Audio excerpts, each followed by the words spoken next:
I mean, figuring out how to charge and how much to charge are very important things for your business that most people absolutely fuck up. I'm just going to throw it out there. Just going to drop that bomb to start this episode. You're probably messing this one up.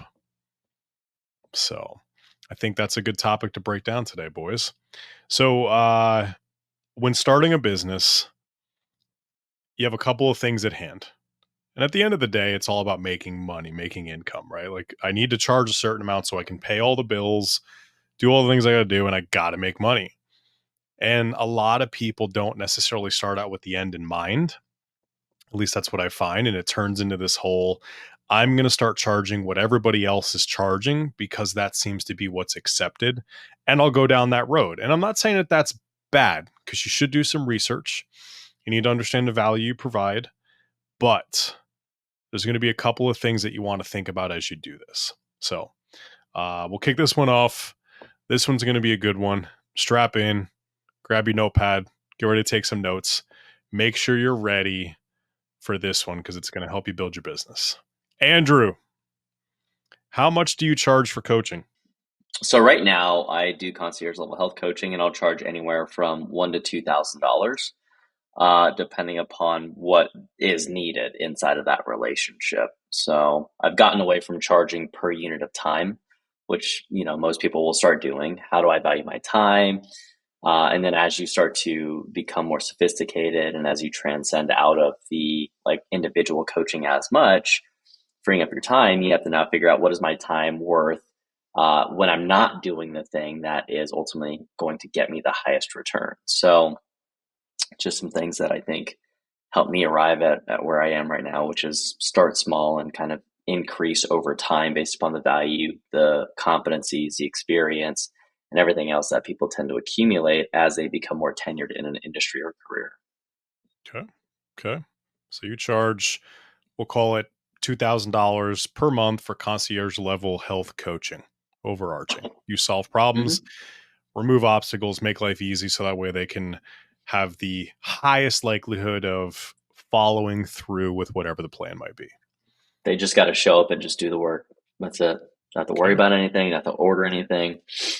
Straight to doorstep. Mm-hmm. All right, Brandon, you run a DJ business. How much do you charge to DJ your standard typical wedding? Standard typical, I start at 1,500. And that's kind of like the base price for everything. And then depending on, extras or whatever other things like ceremonies, if I don't have to do a ceremony, I'll take off whatever it may be depending on that. But 1,500 for myself, that's what I start at. I think it's pretty competitive. I probably could charge more, and I guess I do. I guess I do charge more depending on the events, but yeah, it's a good number, I think. Okay. All right. Hmm. So just to throw this at you both, Andrew, you charge $2,000 for what somebody who doesn't know what you do, and I know what you do, so this is a slightly unfair statement. I could basically go to ChatGPT, probably get the free version, and actually get the same or similar information in my mind as to the information you provide, right? So I'm just up. That's a statement. Don't totally respond just yet. Brandon, you charge $1,500 to show up for 3 hours of time and push a button on a No. Spotify playlist. Okay, don't respond. Don't respond. This is outside perception of what's going on, right? It's funny. It's funny watching both of you squirm, wanting to go, no, that's I'm not what not I do. squirming. Just Brandon is. Brandon I know where is. this is going. So from that perspective, we have this idea where, oh, I'm charging or I could be charging too much money or whatever the case may be because something else somewhere else is probably cheaper and might solve the problem. So the first question or the first thing that I'll throw out there, and I'll add to this just with time and business, but there's an external perspective of what you guys do or what a coach does in general, right? So we're not necessarily here to break down both of your businesses, but I think point number one that we really need to make is it is easy to get confused on what somebody is actually doing. Andrew, you highlighted the idea of it's no longer about the time that you put in, but rather about the problems that you solve. Brandon, you wanted to jump down my throat and be like, no, bro, it's more than 3 hours and it's not a Spotify playlist. And both of you are accurate in some of those things. But I think point number one to break down is externally, there's a perception on what somebody does. As a brand new coach, as somebody who's trying to work through my pricing, there is a little bit of a challenge sometimes. We're charging perceived higher amounts, charging perceived dollars that maybe you don't have for this time or this perceived thing is a challenge. So, Brandon, I know you wanted to be like, no, that's not what happens. Talk to me around about the idea of making sure people understand what it is you actually do, because I'm willing to bet that the least important thing is pushing the play on the playlist that you've probably pre-built and spent hours making ridiculously awesome, minus the fact that people are going to at some point in time request certain things. So talk to me about like, hey, I'm Brandon, I'm a DJ, and here's actually what I do. It almost has nothing to do with just playing music. Yeah, and that's really how I've actually even broken down DJing, and actually why I do prefer doing weddings, lean towards doing weddings. I like doing all events, but it's really when you come down to it, when it comes down to it, is learning about how to talk and interact with people. Because I just did a wedding, and the DJ that well, I was at a wedding and I was kind of helping out with this one, and the DJ was like, I want to play this song because I'll just see what people like. And I was like, I don't, why? Why are you doing that? That's for yourself. And really, that's the thing that really differentiates myself with a lot of people in this industry, from what I've been told, is that I know how to read people and read a crowd and really understand what the couple is looking for. Because really any type of service-based nutrition coaching, DJing, and that's kind of how I ended up in both of these different industries. The common ground on both of those is just you got to understand the person in order to best help them. Because you could have the best playlist for someone, but if it's not the best playlist for the couple, then you failed at doing your job. And that's really where a lot of the time that I spend on for weddings is the pre-work, really getting an understanding of what the couple's looking for. I even try to understand what their audience or what their guests are going to be like, because if I know that there's a big group of people maybe coming from the South, even though the couple might be like, I don't necessarily care for country music, but I'm not opposed to it. And then I know for whatever reason there's a lot of family coming in from Nashville, I'll probably throw in some country music there because I did my homework. I know that the crowd will also like it. The couple, if they're not completely against it. So reading the crowd, understanding what their wants and needs are really the things that I think really differentiates a DJ just push and play and playing a good set to some people, to a DJ that's able to deliver a good product and service for the days that, or for whatever the event really is at the end of the day. So it sounds like taking away from that and really consolidating it, the most important thing for a DJ in this instance is to create the appropriate environment for everybody to have fun. Mm-hmm. And if you do that at a high level by being able to read the room, understand the guests, play the right music for all of the people involved to get them out of their, we've all been in that event where no one's dancing and it just makes you further not want to get Mm-hmm. up and dance and enjoy. And avoiding that at an event for DJ specific is obviously important. So as relate that to coaching, as relate that to interaction, it's not simply about, hey, I'm going to spend twice a week, 30 minutes a week working with you on your things, but rather I'm going to create an environment where you want to go participate, do the work. You're going to enjoy the workouts based upon what we talk about. We're going to make the appropriate adjustments to maybe your nutrition on things that you're bought into. I'm not just going to slap this thing on and say, hey, time to go eat all this stuff that I know you hate. Right. And that sounds like, again, creating the environment where somebody wants to kind of participate and be a part of it is going to be a big key to that. And I think that's really important in anything you do, obviously. And we're talking about coaching here, but that has to happen. Now, Andrew, as you were talking, you brought up the idea of kind of outcomes and results more than necessarily time invested in. So maybe break that down a little bit more as well, because I think when people are coming up with their pricing strategies, it really revolves around, here's the amount of input it's going to take me to create said output, and that's how I'll charge. Which, to be fair, if you've never done it, you have no other way to measure. Like if you've never been in business, you only know it's going to take you a certain amount of time to help this person. And even that's still a bit of a guess. But we're here to tell you, do not start your business doing that. So Andrew, talk to me about these results a little bit. You know, just to recap, you're suggesting, and the question was, why, does experience moderate the charge price, or like, how does that affect it, right? No. How does creating the outcomes that Okay, got it. somebody wants? So I come to you and I want a certain outcome. I want to lose 400 pounds in 4 weeks, and you're going to charge Mhm. me a certain amount to get there. Yep.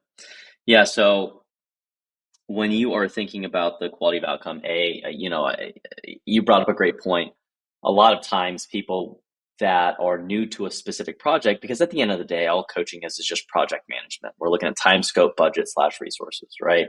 How long is this going to take? What is the necessary scope of work? Are we going to have to tackle your nutrition, your fitness, your lifestyle, your social circle, your emotional state? Like, there's so many different variables that go into that. And that's why, as people look to charge more, people might read a periodization book and be like, I know everything there is about strength and conditioning, forgetting that there's a very real person that they now have to influence to do the perfect periodized plan. And even then, we know that based upon, biochemical individuation, some people may not even respond well. So I think as people are trying to figure out what's the quality of result, I mean, you're considered, for a general population, if you deliver on your promises at least 50% of the time, you're in like the top 3% of coaches, right? That's 1 out of every 2 people. Because of the human animal, a lot of people will struggle to keep clients, which then, kind of decreases their tenure. If you struggle to keep clients, you're not going to stick around long. But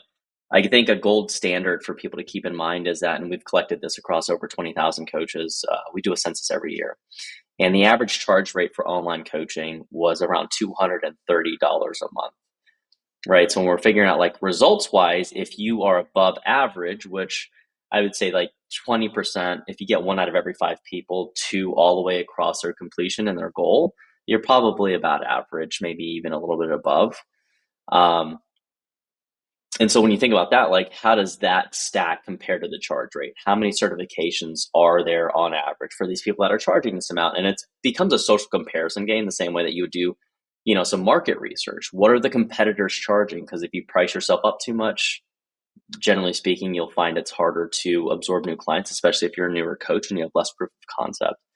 On the other end, if you have less than 20% of your people, less than 1 out of every 5 that goes from start to finish and completes their goal, you're probably below average, and you probably shouldn't charge $230. Otherwise, you'll have, a lot of angry people. And I think initially you do want to charge a little bit more to get more experience. So that way you get more proof of concept, which is ultimately what people want to buy. No one wants to hire a plumber if the plumber's like, yeah, I might be able to fix your clog, I might not. You'd be like, that's crazy. I don't want anything to do with that. Why would I spend hundreds of dollars? You know, it's no different in the service industry with coaching, in that people want to know what they're getting.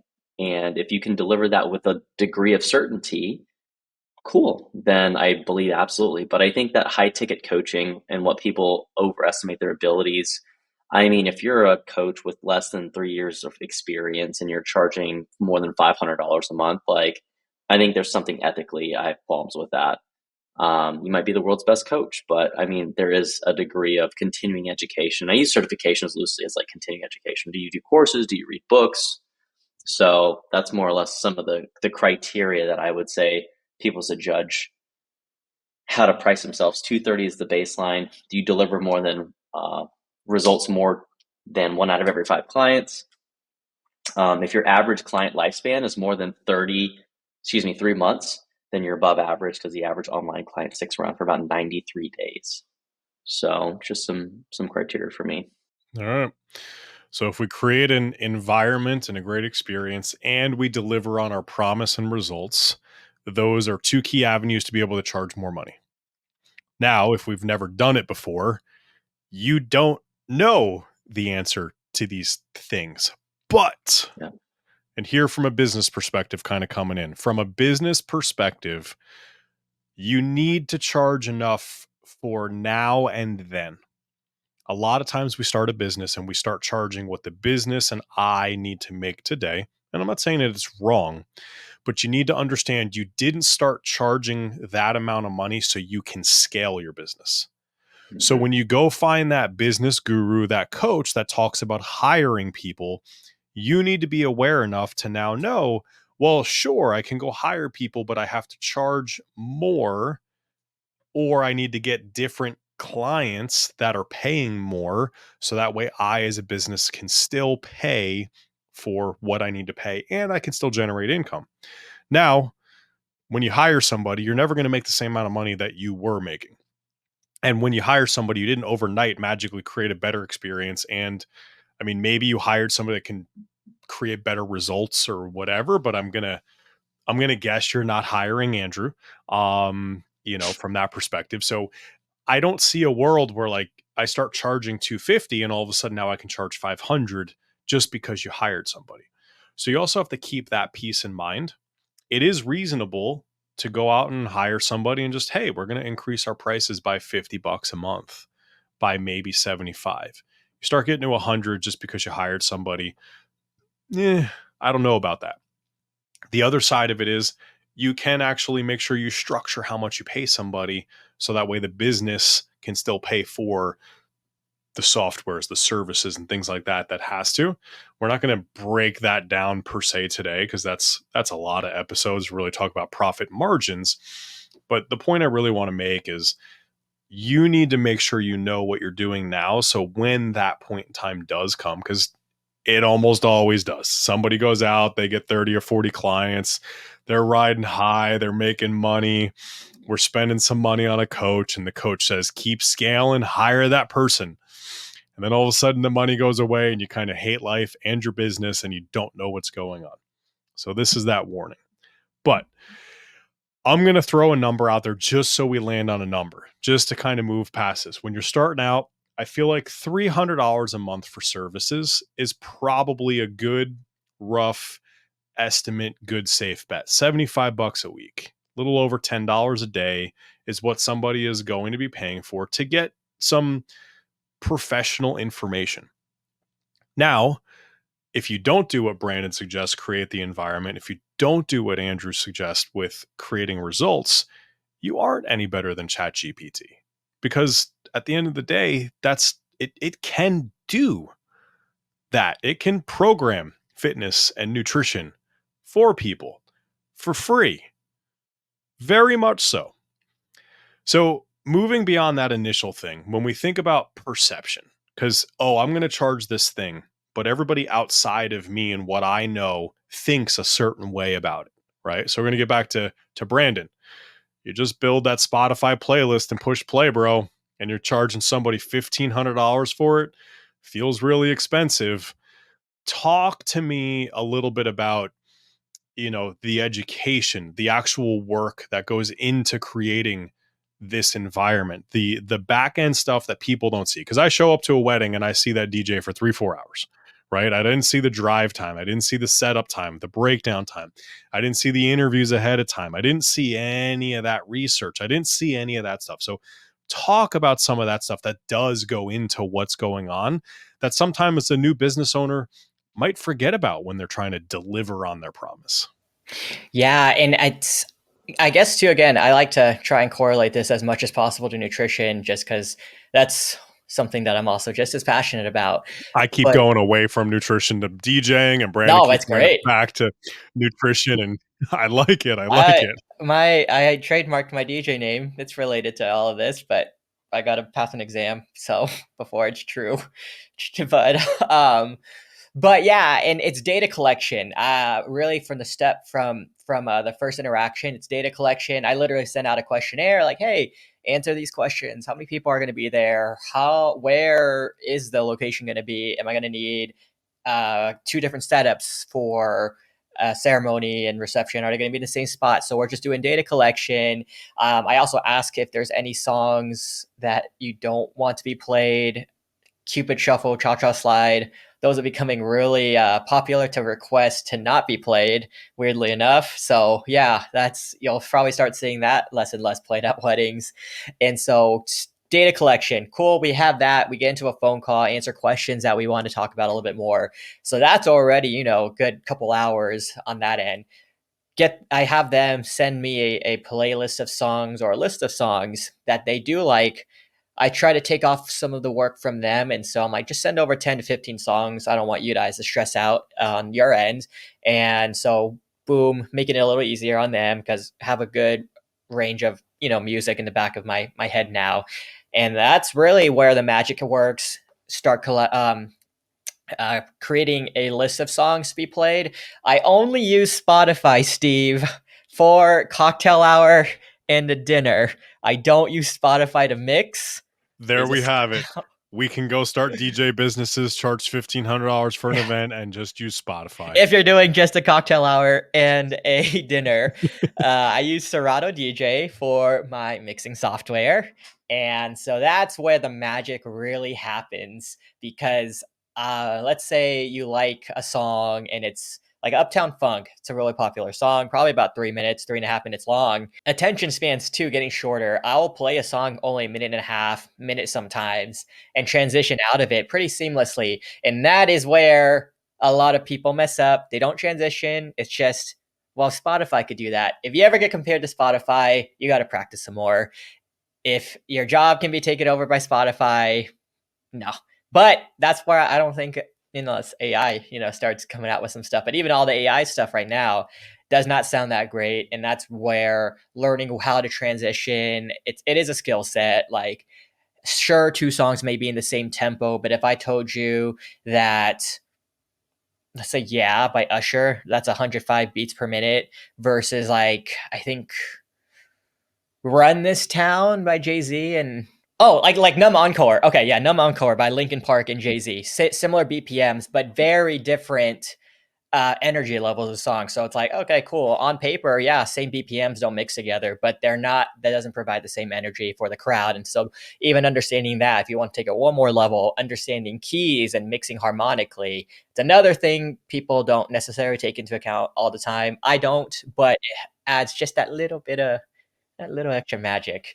And really, yeah, at the end of the day, all of that hard work, creating lists of songs, talking with the client, being able to deliver the day of, praying that nothing happens with the electricity at the venue, which is boom, you're done. But really, at the end of the day, it's like probably over about 10 hours, maybe closer to 12 hours of work with after teardown, driving, setup, talking to clients, getting the music ready, did mixing. So, yep. Pretty much. So you just Pretty charge much. Yeah. $120 an hour. Pretty Locked much. and loaded. Done. But so yeah, you bring up some of those skills, right? The idea, and I Apple keep saying Music. Spotify, and Yeah. we all know I'm kind of joking, but poking, and it's fun at the same time. Apple Music, Yeah. or Fit Radio, they have really good transitions there. But you take those and you weave the pieces together, right? So, and I think about program design. Anybody can go out and tell somebody to do 5 toes to bar, 10 push presses, 15 push-ups, and then 20 calories on a ski erg. Anybody can do that, but it takes a select person to make sure they say do that after you've already exhausted those muscles. So it's a complete struggle to do that at the end, and you're basically just like bad form banging through something, but you're sweating and getting your conditioning in, right? But it's about the programming of that workout that, hey, this is the flow and this is what creates the actual result we desire. For you, it's the music. We can't just look at our BPMs. We have to look at more than that.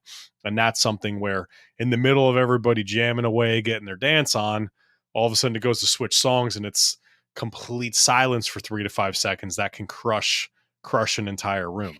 So We don't do that here. we don't do that here. Go look at Brandon's playlist on Spotify. DJ Brandon. Yeah, or SoundCloud. I'm on SoundCloud. Oh my God. Got mixes on SoundCloud. You got fucking mixtapes, bro? You're just sitting there at the gas station walking around. He's got his old CDs that he's writing on and everything. Exactly. Oh, but so we've kind of established like, hey, the experience, the outcomes, and things like that are important. And relaying that value to somebody is also important. But it's funny because in a point of sale or in marketing, if you go out there and say, well, I create a really good environment and I care about my clients the most, and I know a lot about nutrition and fitness, you're going to sound like every other clown on the internet that says all the similar things, and your marketing's not going to work. So we now need to start through how do we actually get somebody into our business, and what words do we use, and how do we transition from these more maybe marketing and salesy tactics and displays to actually like, hey, pedal to the metal, rubber to the road, here's what's actually happening. So Andrew, one thing I think that you've always excelled at, and this is the way that we would promote getting clients the most, is really referrals, which means we kind of beat the marketing and salesy kind of game a little bit because we don't even have to go down that road. We've already had somebody advocate for us. Talk about the referral side a little bit, and you know, maybe a little under the hood of kind of our idea of our service roadmap, and where you need to get some wins and get a referral. And that's just a part of the process of running a business that's going to grow to where you want it to. I think that breaking it into two easy to understand buckets for consumers, one, and coaches, either acquiring or building, or you're stabilizing and kind of working on retention. And so there obviously are two things that are both going to require time and attention. If you want to keep your clients, you kind of have to, spend more time with them, talking with them, engaging with them, checking up on them, delivering that critical, really high quality care factor to make sure that as you're getting to the outcome, the experience is one that's both enjoyable and, ultimately empowering. If it's enjoyable, if it's empowering, chances are really good that they're going to have a good time. They're going to feel successful, and that's going to, kind of propagate to eventually getting to their goals because they're going to want to stay aligned. But when we look at the nature of referrals, it's a very dynamic process. Got them. I think a lot of people try to structure too much, right? I think that everyone's like, at this point, this is what we call an activation point, and it has to be here. And I think it kind of muckies up a lot of people that are trying to figure out when to solicit that referral. So with retention on the back end, we know experience, empowerment, education even plays a role in that, just getting informed. On the acquisition side, this is where the referrals kind of marry in between the two, because you're not directly out there doing, mailers or going and beating, door knocking or anything like that. So these people are currently in your service delivery process. So it's easy as you're going through to create what I like to call a light bulb moment, which is effectively where you create some kind of value that is easily recognized, and or your client comes in, for instance, and maybe you'd been working on decreasing their alcohol intake, and they come in on Monday and they're like, hey, I didn't drink, Friday, Saturday, Sunday. And you're like, well, that's crazy. And they're like, I feel so much better. And that would be one of those light bulb moments where now you've made a suggestion, they saw a very positive outcome, and they were pleased with that, even more enthused than normal. And that's usually where you start seeding in for people that have certain types of contracts that are length or time bound, the opportunity to potentially continue inside of that capacity. No one wants to leave the party while it's good. Everyone probably does when they start getting tired, when they're no longer as committed, when it's no longer new and it feels kind of boring and mechanical. So you're just trying to create those high notes during the coaching experience, which is why having such a high touch framework, not necessarily for everybody, because if you checked in with me every day, I'd just get really annoyed. Some people really like that though, but doing that in the way that's supportive of the client's autonomy, I think, is one of the best ways to then create a fertile ground for them to say, hey, this is amazing.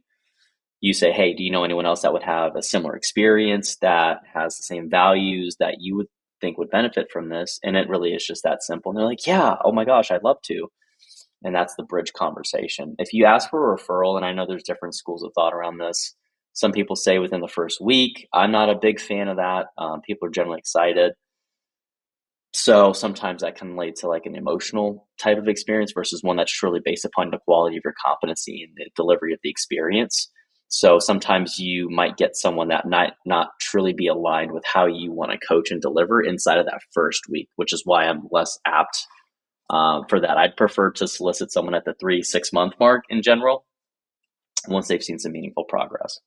Yeah, I mean, I think there is that emotional high mentality when somebody signs up for something, and it being a quote unquote ideal time for them to refer somebody to you.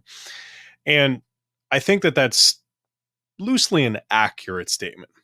But I'll say what I believe the big difference is when somebody's been with you for a week and they go, hey, friend, you should go do this thing. And friend goes, oh, well, tell me more. They're going to go, I don't know more. But, and for me, the way that I would normally suggest it is going through, I'll say choreographed, but again, it needs to be as specific as possible per client. But you go through this realm of, I'm going to get people to get some quick wins.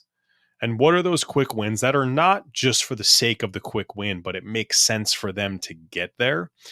Once you get them to get a quick win, if you can get there in 30-ish days or less, maybe, or stack a few up, that becomes the appropriate timing where, hey, we've been able to accomplish A, B, C, 1, 2, 3, look at the assessment, whatever it is, thing. Is there anybody else that I can help? Now, when they talk to that person and go, here's what I love about it, here's why I like it, here's why you should do it too, that conversation becomes a little bit better off for you, where now you don't have to really worry about, again, that marketing and sales side of things. Again, I do think right away, week one, yeah, it makes sense. They're just not out there selling for you. So my true opinion is, while you may get a few less referrals, you're going to convert more of those referrals on the back end after some of those winning moments. Would be my color to add what you said there, Andrew. So yeah. Now, we've talked a lot about the kind of ideas, right? And how do we put it out there, the referrals, and talking about getting people to know what we want. When somebody comes in and says, hey, I want a coach.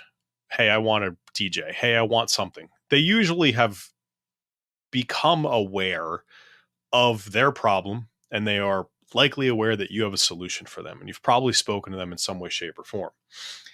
A lot of times we think about, how do we relay what it is that we do, and we go out there and we just continue to create relationships.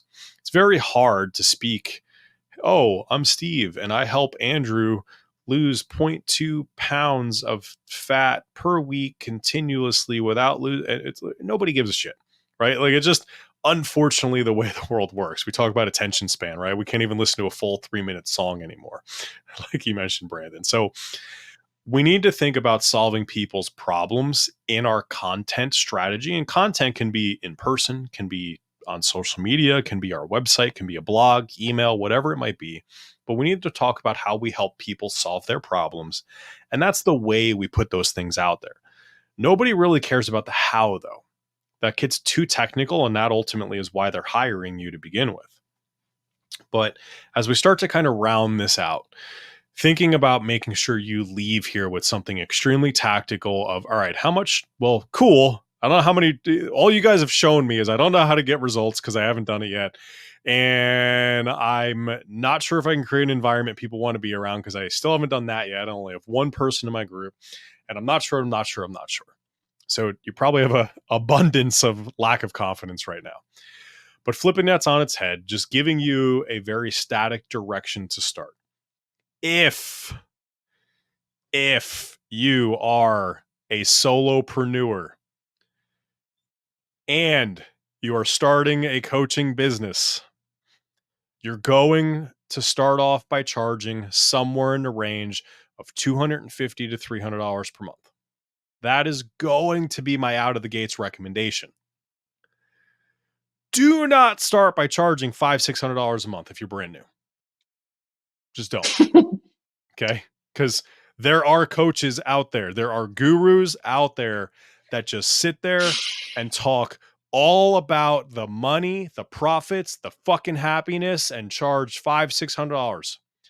You're going to have a problem selling that service. Unless you're coming from a world where you're doing car sales and you're used to selling high ticket items, that skill will translate over for sure. But start off somewhere in that $250 to $300 a month mark.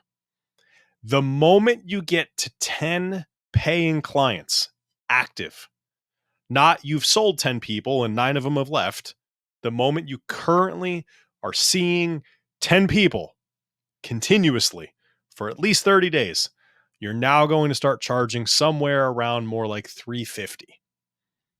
We're going to bump that up just a little bit. And this is preparing you for one of two things: either A, increase profits, which will increase your happiness, or B, the ability to go ahead and hire teammates. That way they can fulfill on the back end. That'll reduce profits on portions of your business, but still increase happiness, which is also a great thing. We want to make sure we do that. An impact. Makes an impact. We're going to make an impact with more people by having the people. Okay, but we need profits. So that's going to be the starting ground. If you've been in business for a good period of time, if you have history and data showing you create results, and not like, oh, I got somebody to lose 20 pounds in 2 years, like reasonable timeframes, people are happy, they're giving you higher customer satisfaction or net promoter scores, things like that, then I think we can start toying around with the idea of over $400 pushing $500. Now, above and beyond that, I think we need to start exploring some type of concierge level coaching where things are going to show up at my door. My wearables, my food, my supplements, my lab testing, all of those things.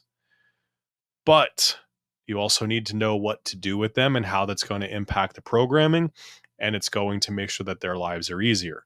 So if you save me time from having to go food shopping, I will pay you more money. If you're saving me time from having to go to the gym because I now have this thing at home, if you're saving me time from having to write in a journal every day because I'm wearing a thing that reports on me, if you save me time, we can start stacking on above and beyond kind of that $500 mark. These aren't absolutes, but I'm just kind of giving you some spots in the road that I think we should really be thinking about. Starting out 250, 300, increase to 350, maybe pushing 400. We're really getting results. We're doing a good job. We have some history, some data, pushing that 500. Now above and beyond that, concierge, and you're going to remove obstacles in the other parts of my life. Okay. All of those things, if done well, will give you an appropriate amount of profits. Because if you're a business coach touting 90% profits in your business, I'm going to ask you, are you charging too much? Are you pouring back into your people enough? Or are you underpaying your team? Okay. If you're getting 90% profits, I'm curious. Now, small business, doing your thing, couple of clients, 90% profits are not out of this world. But don't tell me you're running this massive multi-million-dollar a year business at 90% profits, because I'm not sure I believe you. But with an appropriate amount of profits, we'll have a high level of happiness. We're not going to get burnt out. We're going to love our business. And all the things that we did this for are going to make sense, and it's going to work for us. So, gentlemen, any last words that you want to contribute to the charging thing? Do you guys agree with those numbers? Because we didn't talk about that ahead of time. I just kind of wanted to throw some things out there so we had a little bit of something tactical to walk away with. Yeah, I think that starting out, the only thing is if people don't have a formal sales training, they don't know it's their marketing, and they're worried about where they're going to get their next person that's even going to inquire. I think reducing that behavioral barrier as much as possible, whatever it takes to collect the first dollar. So, there's a lot of different charge rates and a lot of different ways to increase and caterpillar your charges up. I'm always a big fan of like every 2 to 3 increase it, $50. Take the first two at 50, take the next two at 100, take the next two at 150, take the next two. And because the last thing I think a lot of new coaches struggle with is getting a no, especially when they're early and they're trying to prove to themselves that they have a meaningful sense of I can coach, when no one wants to engage, no one wants to participate.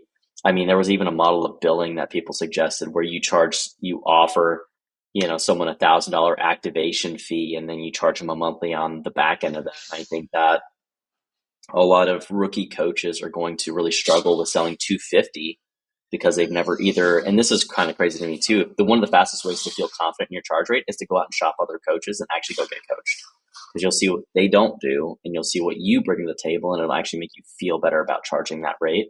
But if you've never charged, like, again, charge whatever you think is going to allow you to get your first 3 to 5 people in the till, so that way you can start using them for marketing, and you can also start to build some confidence in your own systems and kind of tinker with that.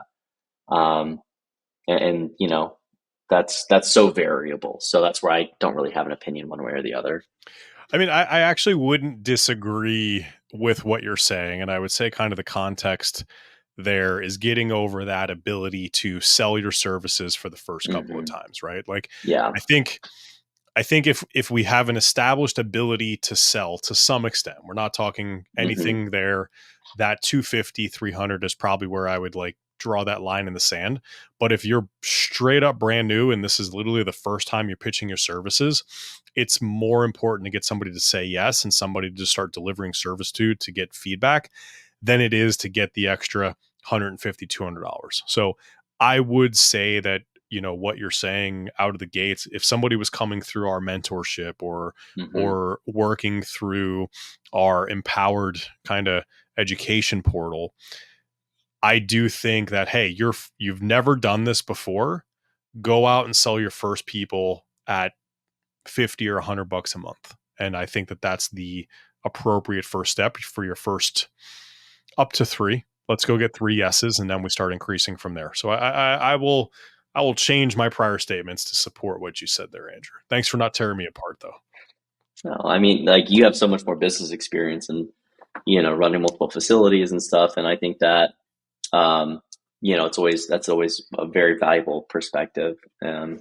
So, 250 is a good settling point, I think, for people. And considering that the average coach can handle anywhere from 25 to 35 clients before they want to pull their hair out, that's kind of the target where you start playing with your numbers a little bit. At 500 at 3, what is it?